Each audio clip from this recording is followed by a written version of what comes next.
21শে জ্যৈষ্ঠ প্রতি বছর আমাদের বাড়ির বাৎসরিক পুজো হয়। আর পুজোর আগের দিন এদিকে ক্ষীরের নাড়ু, নারকেল নাড়ু এগুলো সব তৈরি করা হচ্ছিল।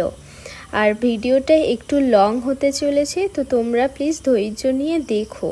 আর কারা কারা ক্ষীরের নাড়ু, নারকেল নাড়ু খেতে ভালোবাসো আমাকে কমেন্ট করে জানিও। আর এদিকে পুজোর দিনে সকালবেলায় ঠাকুরমশাই সুতো কেটে ঠাকুর নামিয়ে দিয়ে গিয়েছিল সিংহাসন থেকে, আর আমাকে পরিষ্কার করে নিতে হয়েছিল। তো ঠাকুর ঘরটা আমি আস্তে আস্তে পরিষ্কার করে নিচ্ছি। আর এই প্রতি বছরই এই দিনে আমাদের ঠাকুর ঘরটা খুব ভালো করে পরিষ্কার করা হয়। আর সিংহাসন তো আমি হাত দিতে পারি না, তো সেই কারণে ভালো করে পরিষ্কার করে নিচ্ছিলাম। এই যে বাসনগুলো তোমরা দেখতে পাচ্ছ, এগুলো সমস্তটাই পরিষ্কার করে আমি মাজা ঘষা করি।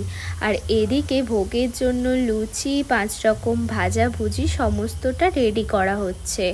আর ঠাকুর ঘরে যে সিংহাসনটা সাজাবো, তো সেই জন্য ফুলগুলো আমি কেটে কেটে সাইজ করে নিলাম। আর প্রতি বছরই আমি সিংহাসনটা সাজাই আমার নিজের মনের মতো করে। সিংহাসনটা অনেকটাই সাজানো হয়ে এসেছে, আর কেমন লাগছে অবশ্যই জানিও কিন্তু। আর এদিকে আমি পদ্ম ফুলগুলো আস্তে আস্তে করে ফুটিয়ে নিচ্ছি। আর দেখো কত সুন্দর লাগছে এই পদ্ম ফুলগুলো। তো যাই হোক, সিংহাসনের মাথায় একটা পদ্ম ফুল দিয়ে দিলাম, তো বেশ ভালোই লাগছিল। প্রতি বছর ভিতরটা তো আমিই সাজাই আর বাইরেটা আমার বাপিই সাজায়। তো যাই হোক, এদিকে ঠাকুর মশাই যেখানে শান্তিঘট বসবে একটু পঞ্চগুড়ি দিয়ে আলপনা করে নিচ্ছিল। আর তারপরেই যে লক্ষ্মীনারায়ণের স্নান পর্ব শুরু হয়েছিল। তো প্রথমেই আমাদের নারায়ণকে স্নান পর্ব শুরু করলো, পরে লক্ষ্মীকে স্নান করিয়েছিল। তো দেখো কত সুন্দর করে আমাদের নারায়ণকে স্নান করানো হয়ে গিয়েছে। স্নান হয়ে যাওয়ার পর গা মুছিয়ে সুন্দর করে মুকুটগুলো পরিয়ে দিচ্ছে, আর ভারী মিষ্টি লাগছিল। তো তারপরেই সিংহাসনে বসিয়ে দিল আমাদের নারায়ণকে। তো দেখো এখানে মা লক্ষ্মীকে কত সুন্দর লাগছে। তো এবারে শুরু হবে স্নানের পর্ব, আর কত সুন্দর লাগছিল আমাদের মাকে।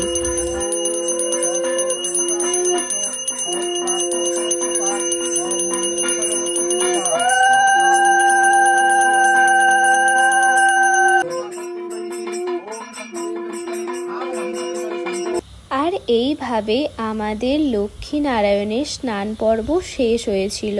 তো ঠাকুর মশাই সুন্দর করে গা মুছিয়ে মাকে মুকুট পরিয়ে সিংহাসনে বসিয়ে দিল। আর এই একটি মালা দিয়েই যুগলকে সুন্দর করে মালা পরিয়ে দিল। আর এদিকে ঘরটাও সুন্দর করে সাজিয়ে নিচ্ছিল।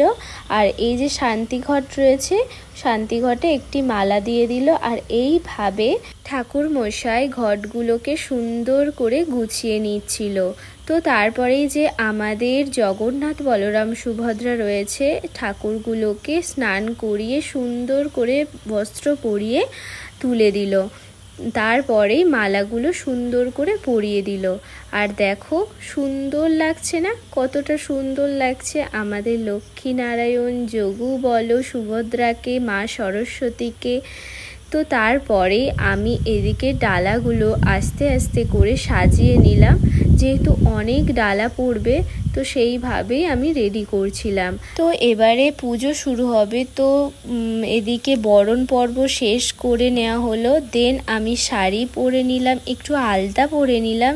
তারপরেই আমি গুরুজনদের আশীর্বাদ নিয়ে পুজোতে সংকল্পই বসে পড়লাম। আর ঠাকুরমশাই ঠিক যেমনটা আমাকে বলছিল আমি ঠিক তেমনটাই করছিলাম।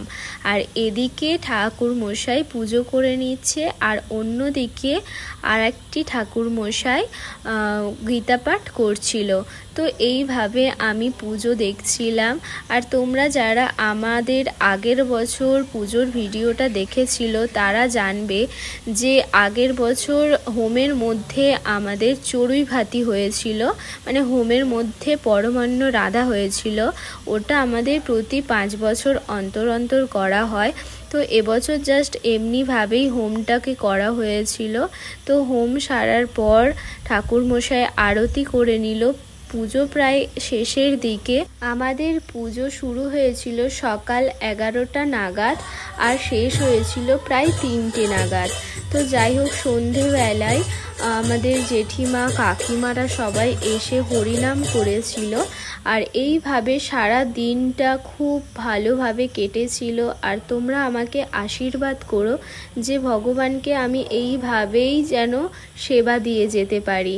আর এই ছিল ভিডিও। তো তোমাদের কেমন লাগলো অবশ্যই কমেন্ট করে জানিও। আর যদি কোনো ভুল ত্রুটি হয়ে থাকে প্লিজ সবাই ক্ষমা করে দিও। আর ফিরছি নতুন আর একটি ভিডিও নিয়ে। তো ততক্ষণের জন্য সবাই ভালো থেকো। সবাইকে টাটা।